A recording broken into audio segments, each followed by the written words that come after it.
mucho tiempo, hermano, que ¿verdad? Tenemos una reunión ahorita a la una, ¿vale?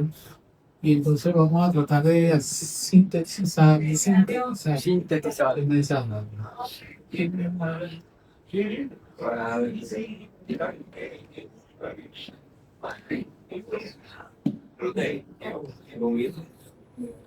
Ok.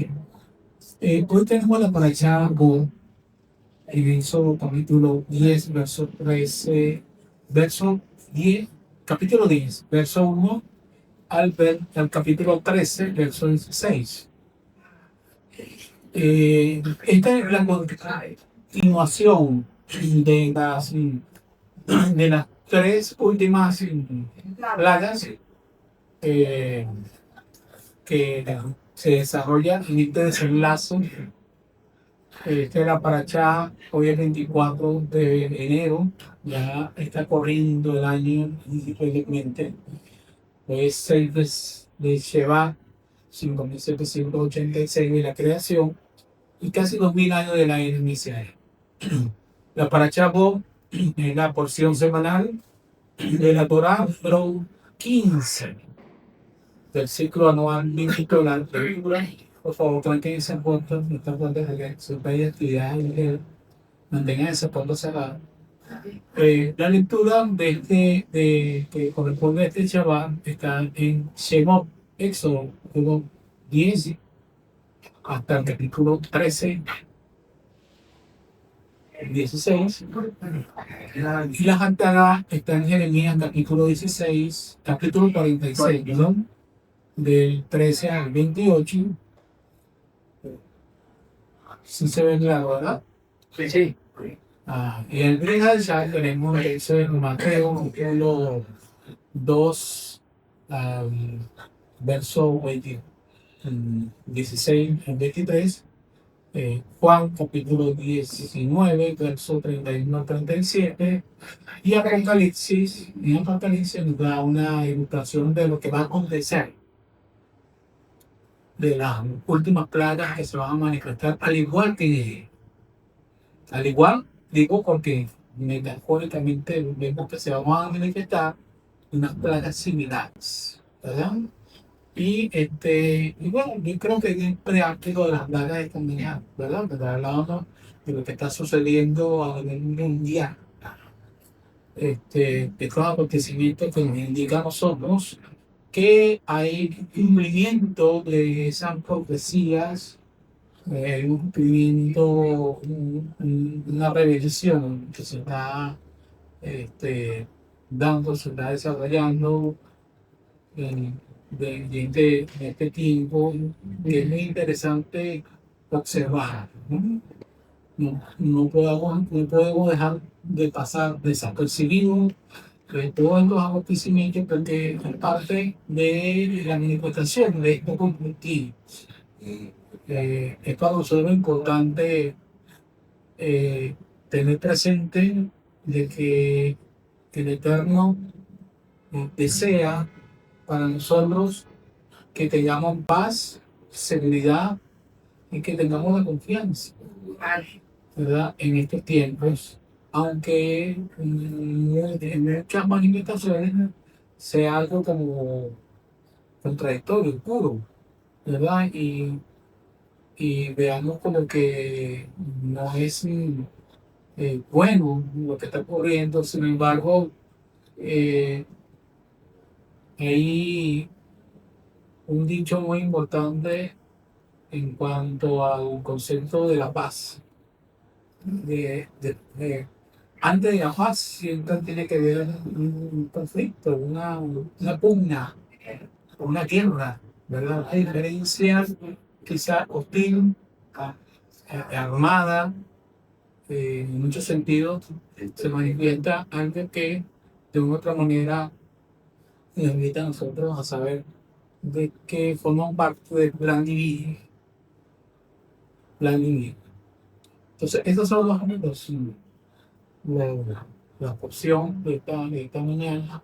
Quiero compartirlo rápidamente porque quiero que intervengan dos hermanos, hermano este, Manuel Y quiero rápidamente ir leyendo, no quiero tener mucha explicación, yo quiero darle lo siguiente, hablar sobre las tres plagas que quedaron pendientes la semana pasada. Una es la langosta. En esta ocasión se habla de la langosta. La langosta forma parte de una manifestación de un dios también, en el cual los egipcios creían. Ese dios Set, que es encargado, pues está encargado para ellos, según ellos, ¿verdad?, de tener control sobre las tormentas, el caos, las catástrofes que puedan tener, que incide, obviamente, los cultivos. ¿Ok? Y ya todas estas plagas que fueron antes, eh, han venido demoliendo, destrozando todo Egipto, destrozándolo, acabando con los cultivos, acabando con la siembra, acabando con las frutas, los frutales, acabando con las especies, los animales de cría. eh, el país de Egipto estaba en ese momento en un caos total, ¿verdad? Y la langosta viene para terminar de comer lo que quedaba de esos cultivos, ¿ok? Entonces se pedía protección de los campos contra las plagas agrícolas y la langosta viene y ese Dios no hizo nada. Ese Dios que ellos tenían no hizo nada. Aquí vemos algo interesante que a través de cada una de estas plagas es derribar todo un pensamiento, toda una ideología, toda una creencia, toda una mitología sobre esos dioses, esos falsos dioses, que ellos le atribuyen poder. Pero también fue un desafío de ellos poner a esos dioses por encima del Dios creador, el Dios de Israel. Y obviamente es una disciplina divina, porque ¿quién se tiene que imponer sobre la creación? ¿El hombre o el mismo creador? El que crea tiene un poder. Pues con estas acciones del pueblo de Egipto estaban deshonrando al creador, porque lo estaban colocando de un lado. O sea, tú no tienes poder, tú estás limitado, tú no existes porque nadie ha visto, nadie te ha visto, no hay nada que pueda eh, simbolizar o ilustrarse o asemejarse, pues no hay nada. Pero nosotros sí tenemos algo, ¿verdad? Tenemos un Dios de palo, tenemos dioses de bronce, de cobre, de piedra, y creemos en él, ¿verdad? Y entonces esa era como la posición de los egipcios, retar a ese Dios que ellos no entienden, no lo ven. Pero ese Dios estaba inmerso y se había manifestado, obviamente, en la humanidad con toda la creación. Ver la creación, ver los animales, ver el mar, ver el cielo, ver las estrellas, eso cuentan la gloria del Eterno y la majestad de Él. Pues los egipcios no habían palpado ese fundamento de la creación. Por eso que el Eterno empieza a disciplinar a aquel pueblo. Y envía, obviamente, este es último plaga. Y envía la plaga de la oscuridad, esto es, que simboliza, obviamente, un Dios que es el Dios razón. ¿Ok? Ese sol, en ese momento, cuando envió la oscuridad, no salió, no iluminó.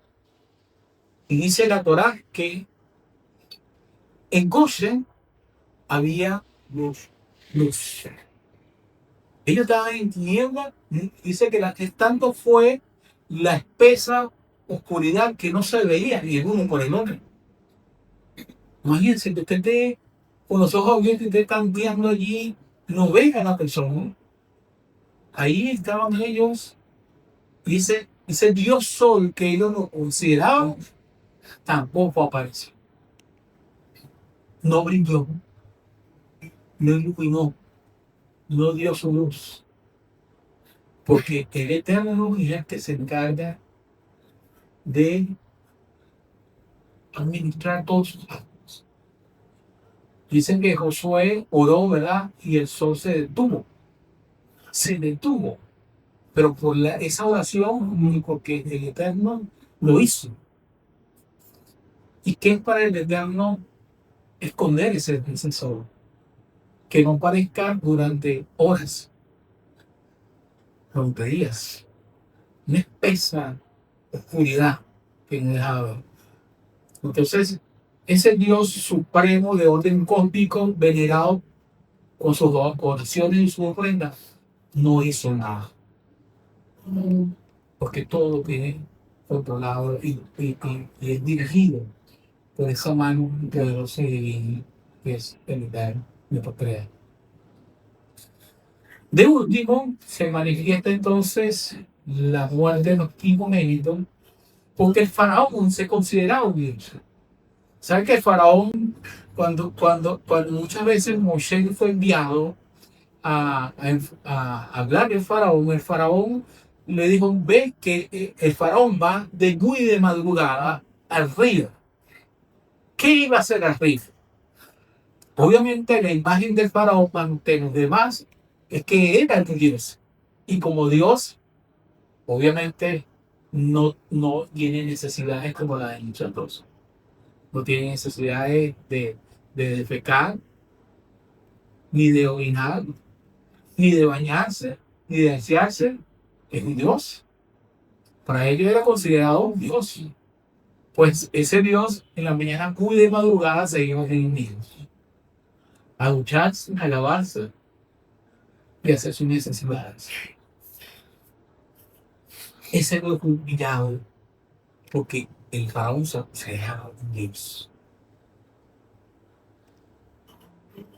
Y ese Dios tenía control también de la vida.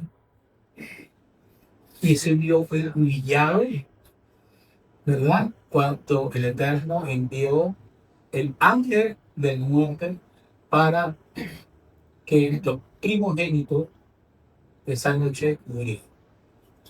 En ese día es que se constituye también la celebración del Pésame. Por eso que es importante para nosotros tener en cuenta de que Egipto, una vez más, lo tenemos en cada una de las oraciones que hacemos al comenzar el Shabbat, durante el Shabbat, después del Shabbat. O sea, tenemos que tener en memoria constante lo que el Eterno hizo con el pueblo de Israel, que formamos ahora nosotros parte de él, como pueblo santo, como nación santa, como pueblo adquirido. Ahora somos parte de ese pueblo y formamos parte de ese ejército. Formamos parte de ese ejército. Adonai Sebaot, Dios, Señor de los ejércitos. Nos convertimos parte de ese ejército. El Eterno le dice, Adonai dijo a Moisés, ve a la presencia del faraón, porque he endurecido su corazón y el corazón de su siervo para mostrar entre ellos mis señales. Ve, go, significa ven, ven. Es una expresión de que le está diciendo el Eterno, ten confianza, ten seguridad en mí, porque yo voy a hacer señales y prodigios delante de ti. Confía en lo que estoy haciendo. Moisés a lo que no se sentía como que muy confundido. Bueno, señor, anda jugando, plague. Y no terminamos de salir. No terminamos de salir. Por eso el Eterno le dice a Moisés, ven. En este texto, el contexto pudiera entenderse como, ven al faraón. Yo estoy aquí contigo. Yo te lleno de la mano. Te lleno de la mano. Confía en mí. Confía en lo que yo estoy haciendo. No temes. Y esos son los temores que tenemos muchas veces nosotros. Porque no sentimos, queremos sentir esa mano que nos guía. Señor, hazme sentir tu mano que va junto a mí, llevándome. Y le dicen, venga, vamos al faraón, yo te acompaño. Tú no estás solo. Y esta mañana el Señor te dice, tú no estás solo. Tú vas a enfrentar a un faraón, tú vas a enfrentar una batalla, pero tú no estás solo. No estamos solos. Estamos llevados de la mano del Eterno y tenemos que estar confiados. Tenemos que aprender a estar confiados en Dios. Hablamos de que el Shabbat, el cumplir el Shabbat, el separarnos de las cosas cotidianas y cumplir el Shabbat, es decir, el Eterno, yo confío en ti. Amén. Yo confío en ti. Yo confío, ¿verdad? Estoy seguro de que tú tienes bajo tu control todas las cosas. Eso es lo que nos hace que lo honremos cuando practicamos el Shabbat. Nos apartamos, nos separamos de todo lo cotidiano y le decimos, Señor, tú tienes control y dominio de todo. Y en ti confío. ¿Qué dicen ustedes? ¿Qué representa el faraón? Vamos a ver. Díganme qué representa el faraón. Miedo. ¿Ah? Miedo. ¿Miedo? El ¿El mundo? ¿Qué más? El ego. ¿El ego? ¿Qué más representa el faraón? Pecado, el pecado, Paganismo. ¿Qué más? el pecado. El pecado.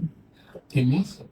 Un afán, un abismo, El abismo. poder, temor. Orgullo. Eso representa el faraón, ¿verdad? Soberbia. Opresión, orgullo, Engaño, poder humano, arrogancia, engaño también. el que no quiere ver la verdad. La gente, muchos faraones están ciegos. Sí. Y muchas personas que nosotros vamos a enfrentar contra el cielo. Necesitamos que ellos vean, necesitamos que ellos puedan percibir el Dios verdadero en su vida. Pero también representan autosuficiencia, represión e idolatría. Eso es lo que simboliza el faraón. Fíjense que una de las oraciones, como se lo dije al principio, que hacemos en el Kabbalah, Shabbat, Kabbalah, un es como ustedes piensan, Kabbalah es inicio del Shabbat. Decimos esta oración: bendito sea tu Adonai, Dios nuestro, soberano universo, creador del fruto de la vid. Cuando hacemos la bendición de la vid y decimos, bendito sea tu Adonai, Dios nuestro, soberano del universo, que con tu benevolencia nos has santificado con tus preceptos y con amor y gracia nos ha otorgado el santo Shabbat como una herencia, un recuerdo de la obra de la creación, como el primero de nuestros días sagrados, memoria del éxodo de Egipto. Memoria del éxodo de Egipto. Nos elegiste y nos distinguiste entre los pueblos, con amor y con gracia nos ha dado tu santo Shabbat como una herencia. Bendito sea tu Adonai, que santifica su Shabbat. Esa es la cosa que hacemos todos los Shabbat. Ahí estamos reconociendo, ¿verdad?, que tú nos sacaste, tú nos libraste de Egipto. ¿Por qué el Señor menciona entonces a Egipto más que la creación? La creación muestra el poder. El éxodo muestra la relación. La relación que el Señor tiene con cada uno de nosotros. Lo que representa, ¿verdad?, esa libertad, esa liberación que nos ha otorgado. Hashem, que es su nombre, no es solo un creador, sino también juez, redentor, liberador, guardián del pacto, misericordioso y fiel. Y fiel. Eso es una promesa que nos tenemos que agarrarnos allí fuertemente. Recordar el éxodo todos los días tiene que ser una práctica en cada uno de nosotros para que todos los días de nuestra vida te acuerdes del día en que saliste de la tierra de Egipto. Todos los días nosotros salimos de la tierra de Egipto. Por eso que retornamos a Egipto una y otra vez. Para saber de que tenemos que pasar por un proceso que todavía quedó ya. Quedó Egipto que necesita liberar. Cada área de nuestra vida necesita que esos hilos blindados que han quedado puedan ser cortados. Podemos ser liberados hoy. Y eso es lo que significa retornar, recordar que al éxodo de todos los días. Porque el Señor sí ha hecho grandes cosas en cada uno de nosotros. Y tenemos que reconocerlo, darle gracias a Él. Porque yo antes era muy gruñón, muy peleón, o era muy mentiroso. O me gustaba que tengo esa cizaña, por ejemplo. O algunas veces me gustaba llegar a lo que no era mío. También de ser ti. Y esa es parte, ¿verdad?, de la esclavitud donde hemos salido. Y todavía quedan cosas, restos, que necesitamos librar de esa batalla, de ese grito en nuestra vida. Eso es lo que indica a nosotros ese éxodo de todo el día. Paró, que es la palabra de Faraón, tiene una raíz, ¿verdad? Hay una palabra que simboliza que es Afra. Afra, ¿verdad? Tiene la misma raíz de Paró. Y esta palabra Afra simboliza también una raíz, que es la misma raíz de Paró, pero esta raíz, ¿cómo es la raíz? Es bonita, que es lineal, Se extiende. está acá, Extendida.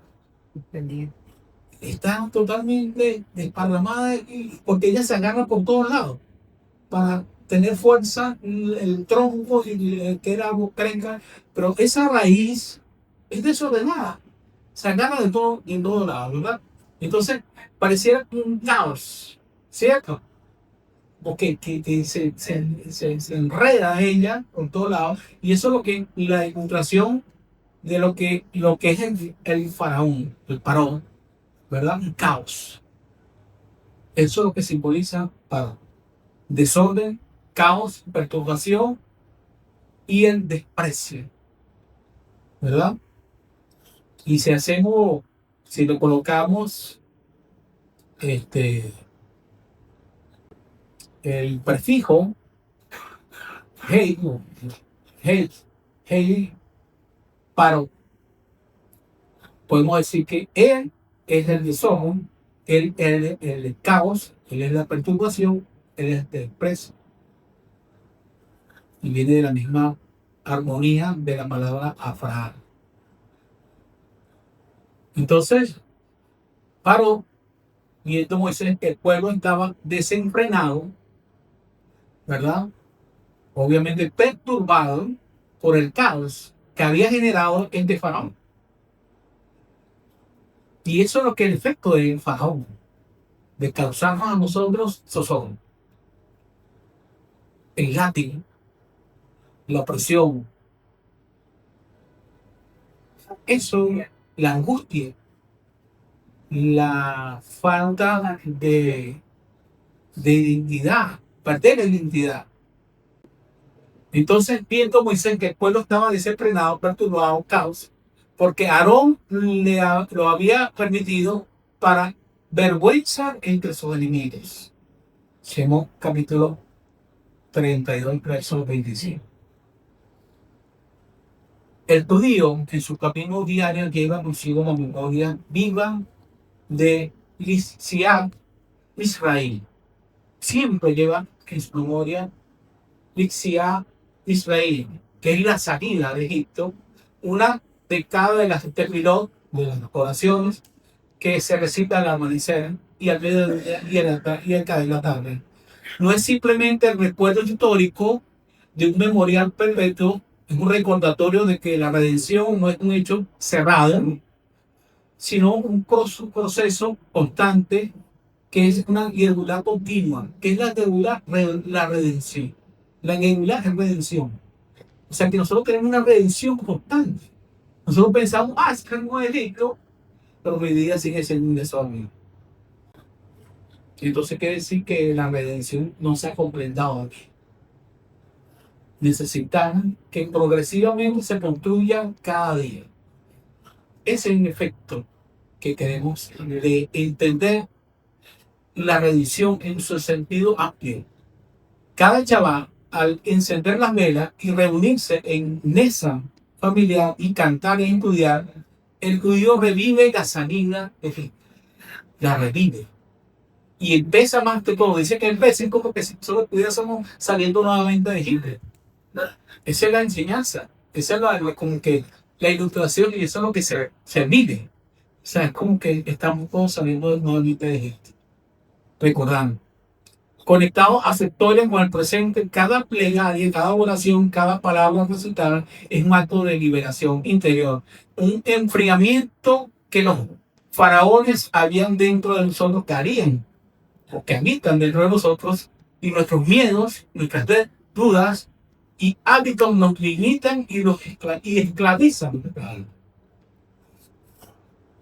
Entonces hay muchas manifestaciones de faraones a nuestro alrededor. Puede ser el familia, puede ser el papá, puede ser la mamá, puede ser el esposo, la esposa, pueden ser los hijos que se convierten en un yugo esclavizante, que tienen que hacer unas cosas ya, porque si no vamos a tener problemas. Entonces, eso realmente es una manifestación de faraones que se manifiestan. Así como se gesta una vida y va creciendo con el vientre materno, es inevitable que el bebé quede en situación de estrechez y confinamiento. Él tiene que salir. Tiene que salir del sistema, tiene que salir. Se desarrolló y él tiene que salir, tiene que parar. Y obviamente llegó el momento donde los hijos de Israel tenían que salir. Ya todos los esfuerzos, todos los recursos fueron empleados como señal, como prodigio, y obviamente el detonante fue la muerte de los primogénitos. Y eso es lo que el Señor quiere enseñarnos a nosotros en esta mañana. Entonces, el Yagni, el mar rojo, representa el canal del parto donde se rompe la fuente para dar luz a una nación. Cuando se pasa por el mar, ¿verdad? Es justamente eso. Se rompe fuente para entrar a ese desierto. Intentamos que los tiempos del Señor son perfectos y las cosas se tienen que dar en su hogar. Amén. Voy a invitar al hermano directo para que nos hable un poquito de la... Y después que termine, va a pasar el hermano Manuel. Muy brevemente, porque estamos ya encima de la hoja, para ir cerrando.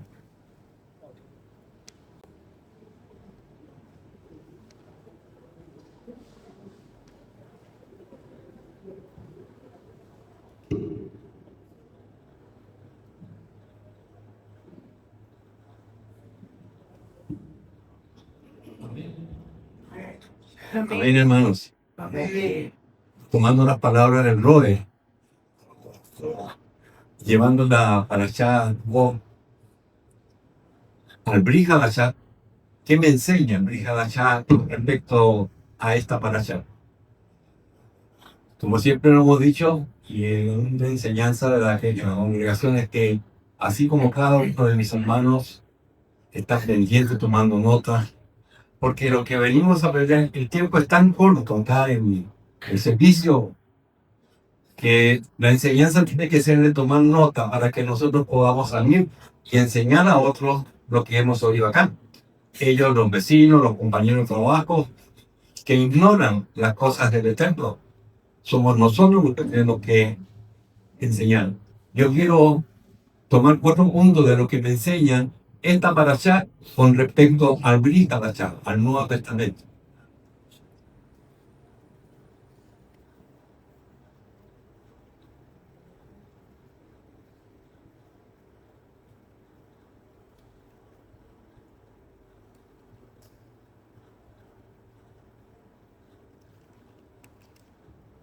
Quiero hablar de 4 puntos. El Roy nos habló de la liberación del pueblo de Israel. ¿Qué me dice mi hija allá con respecto a la liberación?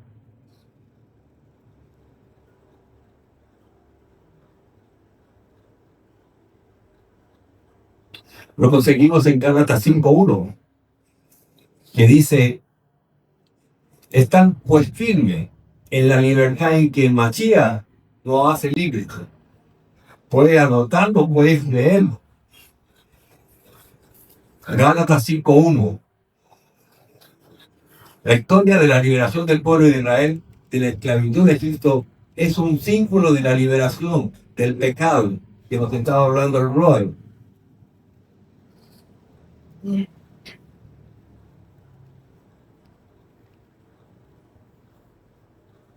A través del muerto de Yeshua HaMashiach. Nos habla también de la Pascua de Pesach, que vamos a celebrar dentro de unos 60 días más o menos, que estamos a la fecha del 1 de abril, que sería la fecha asignada para este año de Pesach. Que esto, como hemos escuchado en esta mañana, sea una reflexión para nosotros para poder entrar en una debida relación con el Eterno. Que el Ruach HaKodesh pueda trabajar con cada uno de nosotros en esa depuración, en esa limpieza espiritual, para que podamos llegar a hacer la inmersión antes de la celebración de Pesach de una forma correcta. Que este año sea para cada uno de nosotros un llamado de atención, que no sean las mismas fiestas anteriores. Yo decía en una oportunidad, decía un pastor, que lo oí, que Yeshua no quiere, como decir, papas, sacos de papas. No, lo que Yeshua quiere es puré. Que cada uno de nosotros seamos integrados, todo en una sola masa, para que podamos ser los verdaderos emisarios de Elohim, que usted pueda ser esa persona que lleva la palabra. Entonces, Pesach me habla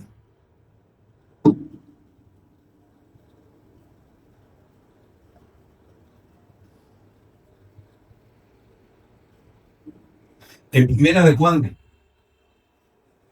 No, en Juan 1, Juan 1:29, cuando Yohanan, el inversor, ve venir a nuestro Yeshua, dice: he aquí el Cordero que quita el pecado del mundo. Él es nuestra Pesach, Yeshua. Es más, cuando en la celebración de Pesach, en la tercera copa que se menciona, se recuerda a nuestro Yeshua HaMashiach. Que estas cosas nosotros podamos tener en recordatorio, como dice el Roe, porque en el Kabbalah Shabbat nosotros mencionamos el Éxodo. Y Yeshua lo está mencionando lanzando esa copa. Que esa copa era él el que iba a dar la sangre. Amén. Amén. Nos saca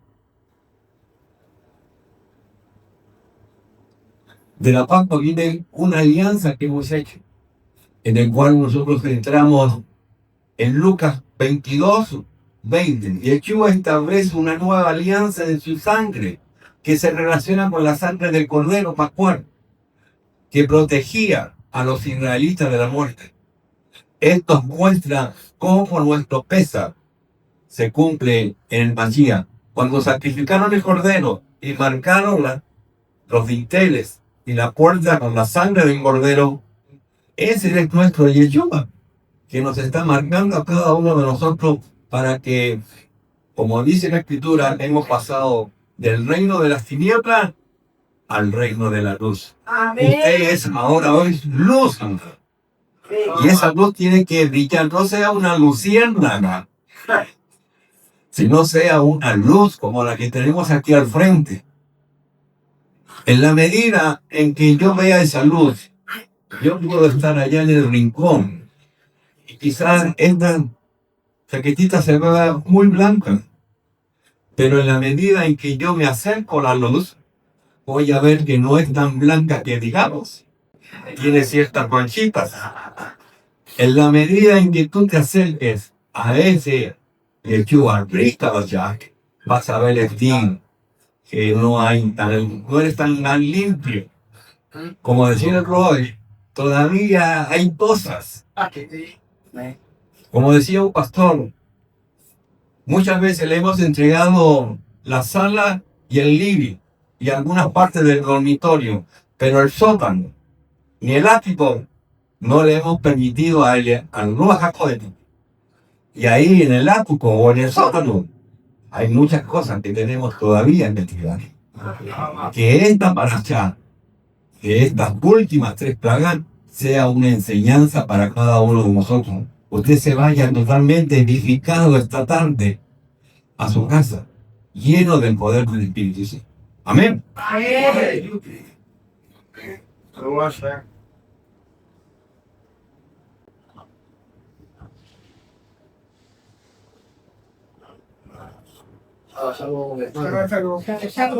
Muy bien.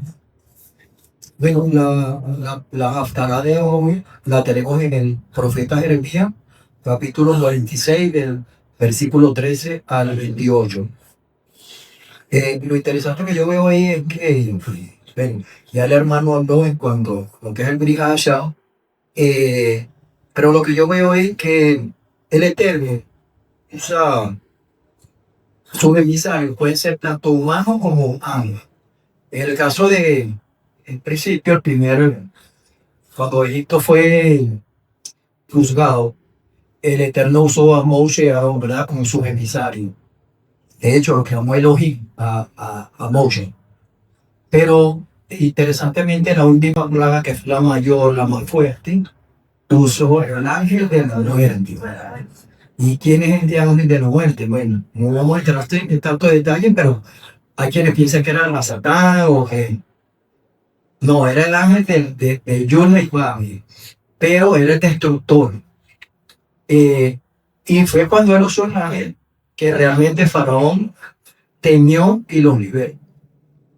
Entonces, la Haftará vemos que le habla al profeta Jeremías y le dice: mira, profetiza contra Faraón, porque Faraón se sigue, ya estamos viendo que esto es mucho después, ya después de que Israel se había formado como nación y estaba en la tierra prometida. Pero le dice a Jeremías: profetiza contra Faraón, porque voy a juzgarlo a él y a sus dioses y a todos los que en él crean. ¿Por qué? Porque ellos adoran muchos dioses y él se creía dos factos. Egipto se considera como una, dice la palabra, tú te crees como una novilla bonita, hermosa, y eso era haciendo alusión al dios Apis, que era el becerro sagrado, el mismo que adoró Israel en el desierto, por lo cual fue castigado Israel siempre. Ese era un que es muy, muy potente en Egipto. Pero entonces, el Eterno le dice al profeta: profetiza, porque voy a destruir esa novilla trayendo con una música de burro del norte. ¿Qué quiere decir eso? Que aparentemente Egipto era como un toro fuerte, pero que el Eterno iba a usar un reino inferior, en este caso era Babel o Babilonia, y trajo a Nabucodonosor. Pero ¿qué es lo que pasa? ¿Qué le puede hacer una mujer con burro, verdad? Ustedes saben lo que crean en los perros, los animales, Una mosca crea gusanera y destruye a ese animal. Bueno, lo mismo hizo el Eterno con Egipto. Lo buscó con un reino inferior y lo destruyó para humillarlo. La otra parte que veo es que luego dice, esa misma profecía se ve hasta el tiempo final. Habla de que Israel será liberado y será recogido de todas las naciones para ser llevado a su tierra, a la tierra que el Eterno le prometió a sus padres. Entonces ahí yo me voy a qué es lo que va a venir al final. ¿Cómo va a ser buscado Egipto? Porque ya Egipto no va a ser una nación sencillamente, sino es el mundo entero. Nosotros estamos en Egipto. Actualmente vivimos en un desierto. Tenemos ya, digamos, la redención del Espíritu, que es lo que dice el apóstol Pablo, que el Eterno ya nos dio la cuota inicial. Y estamos a la espera de la redención del cuerpo. Y eso lo va a obtener es cuando regrese Yeshua HaMashiach. Entonces ahí se va a completar la redención que hablaba de luego. Estamos en un proceso de santificación, purificación continua, como dijo el hermano. Mientras más nos acercamos a la luz, Yeshua, vamos a ver nuestra propia imperfección. Entonces lo bonito es que al final, como Egipto ya no va a ser solo un pequeño territorio, país, una nación, sino el mundo entero. Y en este caso va a ser el mundo ustedes saben, del nuevo orden mundial, de la Mashiach, lo más terrible, lo más temible. Todas las plagas van a ser ejecutadas por ángeles. Vamos a Apocalipsis 8 y 9, y ahí se describen las 7 plagas que van a ser derramadas por 7 malá o malajín que el Eterno va a usar para jugar a Egipto y liberarnos a nosotros, Israel, para volvernos a llevar a la tierra prometida a nuestro hermano. Amén. Amén. Todo. Sí. Vamos a ponernos en pies. Pedir al Señor que nos haga más conscientes de esta realidad y que tomemos acción.